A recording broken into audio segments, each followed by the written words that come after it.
Assalamualaikum dear students, welcome to your channel The Anatomy Canvas. In today's class of neuroanatomy, we are going to discuss with the corticonuclear tract, the corticorubral tract and the tectospinal tract.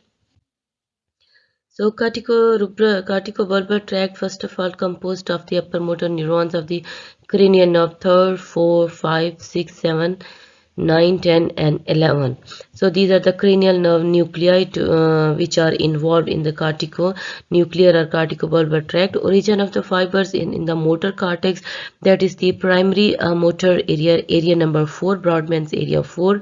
Then the premotor cortex, that is area number 6 and 8, and then the somesthetic cortex, that is area number 3, 2 and 1. So these three areas are basically involved. The fibers takes origin from these areas: the primary motor cortex, the premotor area and the somesthetic sensory cortex, Brodmann area 3, 2 and 1. So corticobulbar projection first to cranial nerve nuclei, the 3rd, 4 and 6. The fibers arises in the frontal eye field, and then they pass through the corona radiata and then enter the internal capsule. In the internal capsule, at the level of the genu and the posterior limb, they are present just anterior to the corticospinal tract. Then fibers end into the superior colliculus, the pretectal nucleus and the accessory oculomotor nucleus. So here you can see the diagram. Here is the motor nuclei of the cranial nerve 3rd. This is the nucleus of the cranial nerve 5, the cranial nerve 6 nucleus, the nucleus of the cranial nerve 7, both its upper part and lower part. Then the cranial nerve 12, cranial nerve 10 and cranial nerve 12 nucleus, and here is the cranial nerve 11 nucleus. So these are the different nuclei to whom corticobulbar projections are going. So first we will discuss the fibers, then the next fibers of the cranial nerve nuclei goes to the trigeminal nerve, then the here is the trigeminal nerve nucleus, then the facial nerve nucleus, here is the sixth cranial nerve, then these fibers goes to the nucleus ambiguous of the cranial nerve 9 and 10, 10 and 11, and then fibers goes to the hypoglossal nucleus. So first we discuss the corticobulbar tract. The upper motor neurons of the cranial nerve originate from the precentral gyrus. Here in this section you can see the fibers which are arising from the corticonuclear tract from the area of the different areas, that is the foot, the ankle, knee, hip, trunk, that is wrist, finger, thumb, eyebrows, eyelids, lips, tongue and areas of the swallowing. So these fibers passing through the corona radiata then enter into the internal capsule. Then they descends in the midbrain. From the internal capsule they descends down to the midbrain to the cranial nerve nuclei, the 3rd, 4th and 6th, and here they give fibers to the cranial nerve nuclei, the 3rd, 4th and 6th. From here these corticobulbar fibers continues down through the cerebral peduncles in the midbrain to the pons. So here you can see this is going down, and again you can notice these are the fibers which are going down ipsilaterally up till the level of the medulla. The neurons also on way to different levels, they relay in cranial nerve 5 and 7 nucleus. Then the corticobulbar fibers continues down through the pons to medulla, where fibers synapse with the nucleus ambiguous and hypoglossal. So these are the different levels. In the midbrain you can see the nuclei which are involved, where the corticonuclear fibers relay are the cranial nerve 3rd, 4 and 6. Then at the level of the pons you can see and the cranial nerve 5 and cranial nerve 7 nuclei are present over here. Then at the level of the medulla you can see the cranial nucleus ambiguous and hypoglossal nucleus is present. Then they cross to the opposite side and then they descends in the cervical and the thoracic spinal cord. So here is the summary in a tabulated form of the corticobulbar tract. Here you can see the fibers arising from primary motor and sensory motors cortex and the somatosensory cortex. These fibers passing through the corona radiata.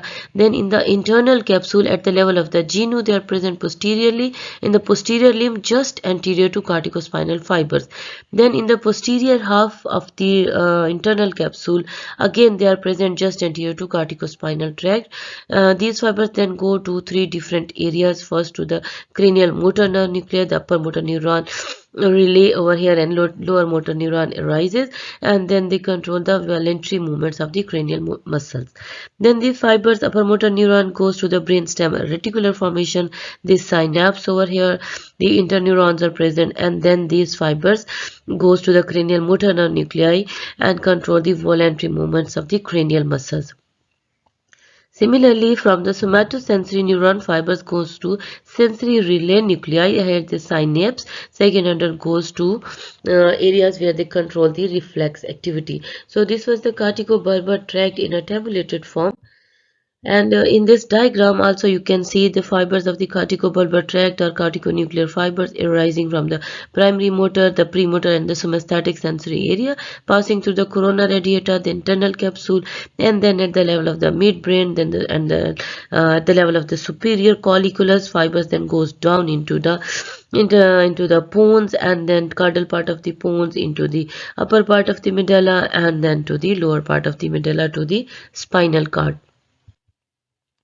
So here we will first discuss the fibers that are going to cranial nerve third and fourth, and these are the fibers arising from the motor cortex. They are passing through corona radiata and to genu, and then the posterior limb of the internal capsule. So here is a little bit different. Look at this diagram. First fibers coming to the cranial nerve third. They are going both ipsilaterally as well as contralaterally. This is a very important point. Similarly, fibers going to cranial nerve 4 are also going both ipsilaterally and contralaterally, and this point is important because whenever there is a lesion either on the right side or on the left side of the cerebral cortex, as the fibers are tracts through both the sources, so these nerves will be a sparing of these nerves and will not lead to any defect. So this is the important concept. The cranial nerve third and sixth fibers are both ipsilateral and contralateral. But the story is different in case of the facial muscle, the fibers going to the facial nerve. So you can see this is the motor cortex and the fibers are going down from both the side. So here you can see this is the upper part of the facial nerve nucleus, and this is the lower part of the facial nerve nucleus. So the fibers from both the side, from the ipsilateral as well as contralateral, are going to upper part of the facial nerve nucleus, which is supplying the muscles of upper part of the face, while in lower part of the facial nerve nucleus fibers are only present contralaterally. So whenever there is a lesion at any levels in upper motor neurons, the muscles of the upper part of the face will be spared, while muscles of the lower part of the face on contralateral side will be affected and they will show the paralysis. So this is because of the reason that the muscles, the lower part of the facial nerve nucleus, which is supplying the lower part of the facial muscle, receives only contralateral supply, while upper part receives both the contralateral and the ipsilateral supply. So this is important concept. You must memorize it. Next, again, the similar diagram which I have previously discussed, that the fibers going to the third cranial nerve and the cranial nerve fourth are both ipsilateral and contralateral. Then similarly, fibers going to cranial nerve 6 are both ipsilateral and contralateral. Similarly, fibers going to cranial nerve 5, they are also both ipsilateral and contralateral. But in case of the facial nerve to upper part of the face, both fibers are both ipsilateral and contralateral, but in lower part of the facial nerve nucleus the fibers are only contralateral. Then we move on to the cranial nerve 12.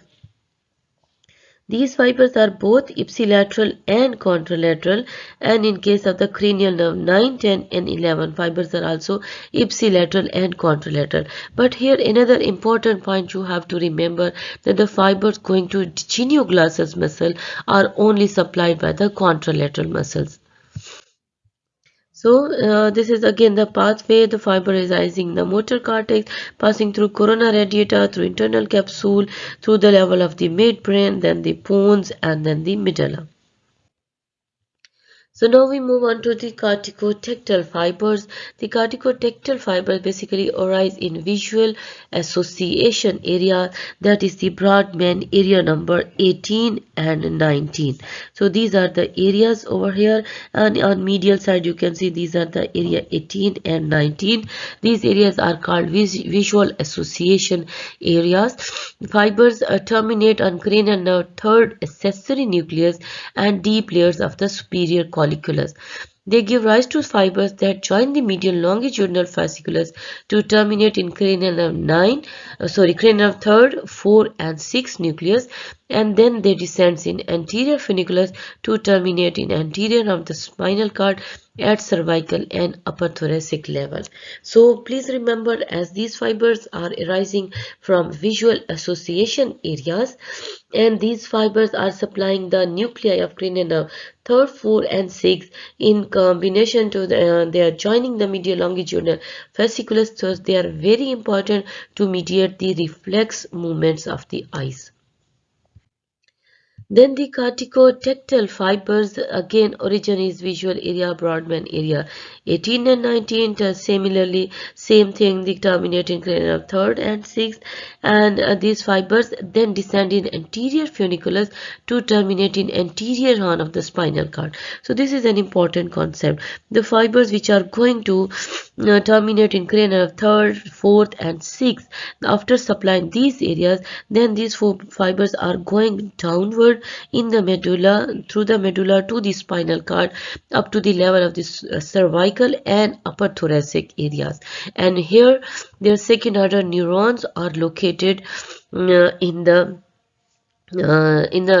cervical area, in the anterior horn of the cervical spinal cord at cervical and the thoracic level, and these fibers are also involved in mediation of the reflex movement of the eyes. So this is the corticotectal fibers going to the cranial nerve nuclei as well as to the cervical and upper thoracic area. So this is very important because this tract is involved in mediation of reflex movements of eyes. Then the corticorubral fibers, they originate from the sensory motor cortex. This is the sensory motor cortex. The fibers arising from sensory motor cortex and terminate in the red nucleus. This is the basically level of the midbrain, and here you can see red nucleus is present. So fibers these are and in the red nucleus, and then the larger rubrobulbar and smaller rubrospinal tract decussate in anterior midbrain tegmentum. So here you can see anterior part of the midbrain, this is the tegmentum where these fibers are crossing to the opposite side. So most of the fibers which are coming to the red nucleus, they are going to the cranial nerve nuclei, and smaller fibers are going to anterior mid to the spinal cord level. So here you can see the tectospinal tract and the rubrospinal tract, both are running downward. This rubrospinal tract in the spine, in the level of the medulla, going to the fibers to the lateral reticular nucleus, then at the level of the spinal cord, the axons of the first order neurons, here synapses in the anterior horn of the spinal cord. So corticorubral tract, basically the rubrospinal tract next goes to the cranial nerve nucleus, that is the cranial nerve 5, the principal nucleus. So you must remember these fibers are arising in the cortex at the level of the sensory motor sensory motor cortex. So these are going to sensory nucleus of the cranial nerve 5. Then it goes to the cranial nerve 7, the lateral reticular nucleus, and also to the nucleus cuneatus and nucleus gracilis at the level of the midbrain. From here, these fibers goes downward as the rubrospinal tract, passing into the lateral funiculus to the lateral intermediate zone and anterior horn of the spinal cord. So this is the rubrospinal tract, the corticorubral and rubrospinal, arising in the sensory motor cortex to end in the red nucleus. From here, the fibers goes down to the cranial nerve nucleus and then to the spinal cord. So function of the tract is that they innervate the contralateral flexor muscle of the upper limb and control movements of hands and digits by facilitating the flexor muscle's tone and inhibit the extensor muscles of the limb. So these are the references: The Gray's Anatomy by the Susan Stranding, the 40th edition, and textbooks of the Neuroanatomy by Maria A. Batistas and Leslie P. Gardner. Thank you very much for your attention for today's class. We will meet inshallah in the next class. Till then, Allah Hafiz.